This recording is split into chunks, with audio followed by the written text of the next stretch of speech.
আম্মু একটু বিপদে পড়ছে, তোমার আম্মু আসতে পারবে না। তোমার আম্মু আমি তোমার আম্মুর একটা কেসের মামলার জন্য মহিলা খারাপ হইলে কাজটা করতে পারে। রাজগড়া রেখে তখনও বলে আমার বোনকে কবর দেন। তখন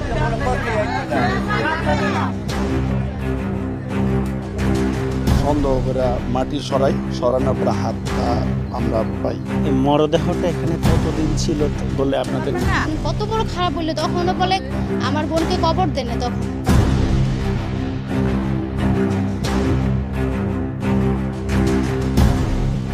বান্ধবীকে হত্যা করে রহস্যজনকভাবে মরদেহ নিজ ঘরেই রেখে দেন মিম আক্তার বিউটি।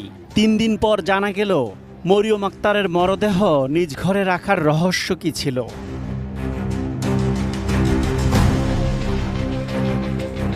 ডেমরা থানার রাজাখালী এলাকায় বিউটির বাসার পেছনে আম গাছের নিচে প্রথমে মরিয়মের হাত দেখতে পান স্থানীয়রা।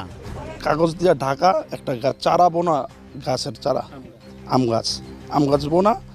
আমরা পরে এই জায়গায় আমরা সন্দেহ করে মাটি সরানোর পরে হাতটা আমরা পাই। এটা অনেকেই সাহস, শুধু সাহসী না বললে ভুল হবে, দুঃসাহস মাইরা, এবং সে মাত্র 2-3 ফিট সে ভিতরে খাচ্ছে যাচ্ছে, কিন্তু কেউ বুঝতেই পারছে না যে অবস্থা। যদি ওই হাতটা না বের হইতো তাহলে বুঝতেই পারতাম না আসলে ওরকে মারছে কি আসলে।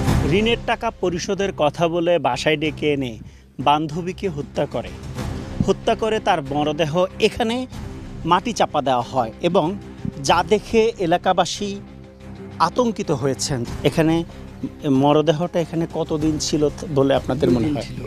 2 দিন। বৃহস্পতিবার রাত্রে থেকে ঘটনা, আমরা শনিবার দিন খোঁজ পাই। শনিবার দিন আপনার জোহরের পর আমরা লাশটা তুলতে পারি। কারণ মুখটা পুরো এই যে আপনার এগুলো সব থ্যাতলানো ছিল, ঠোঁট মুট সব থ্যাতলানো ছিল, হাতটা থ্যাতলানো ছিল। হত্যার পরদিন সকালে বিউটি চলে যান মরিয়মের বাসায়।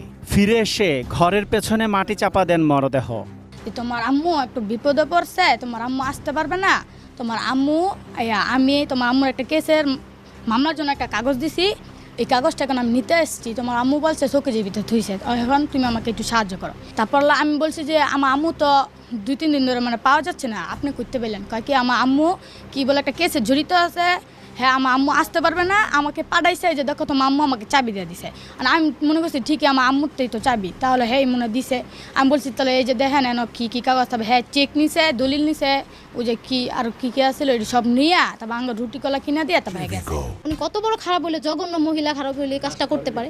রাজগড়া রেখে তখনও বলে আমার বোনকে কবর দেন। তখনও ওই বাসার থেকে সব কিছু তথ্য নিয়ে আইসে তারপরে আমার বোনকে কবর দিছে। জানা যায় 3 মাস আগে মরিয়মের সাথে ডিভোর্স হয় তার স্বামীর। সাবেক স্বামীর কাছ থেকে পাওয়া দেনমোহরের টাকা ধার নেন বিউটি। টাকা পরিশোধের কথা বলে বাসায় ডেকে এনে হত্যা করা হয় তাকে। হত্যায় সাহায্য করেন বিউটির স্বামী জহিরুদ্দিন বাবু। এরপর ঋণের দলিল আনতে মরিয়মের বাসায় যান বিউটি। ঘরের পুটলাপাটলি বাঁধছে, সুযোগ খুঁজছিল পালানোর জন্য। পরে ওর আম্মা আর আত্মীয় স্বজন আইসা হাতে নাতে ধরছে।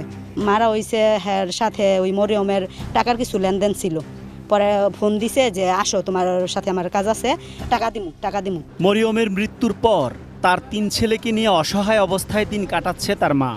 জীবিত আমার সাথে আর কেউ নাই, ওদের নাই, ওর নানা নাই, এটা তো আমি ফেলাইতে পারি না, আমার কাছে তো রাখতে হইব। টেনশন মনে করে আমি নিজেও শেষ হয়ে গেছি। আমার মায়া যেমন মরছে পরে এইভাবে মরতেছে। ডেমরা থানার তদন্ত ওসি জানান, প্রাথমিকভাবে হত্যার কথা স্বীকার করেছে বিউটি ও তার স্বামী। তিনি টাকা ধার দিয়েছিলেন, ওই যারা আসামি তাদের কাছ থেকে টাকা ধার নিয়েছিলেন। ওই টাকাটা চাইতে যাওয়াতে তারা তাকে মারে হত্যা করে। যে আসামি যাদের অভিযোগ 2 জন, তাদেরকে আবার স্থানীয় লোকজন তাদেরকে আগে পূর্বেই মারধর করে। আমরা পরে তাদের উদ্ধার করি, আসামিদের উদ্ধার করে আমরা হাসপাতালে নিয়ে ট্রিটমেন্ট করি। পরে তার ট্রিটমেন্ট করে আমরা থানায় নিয়ে আসি তাদেরকে। আমরা মামলা রুজু করেছি এবং আসামিদেরকে আমরা কোর্টে প্রেরণ করেছি। প্রাথমিকভাবে আসামিরা বিষয়ে স্বীকার করেছে। এখন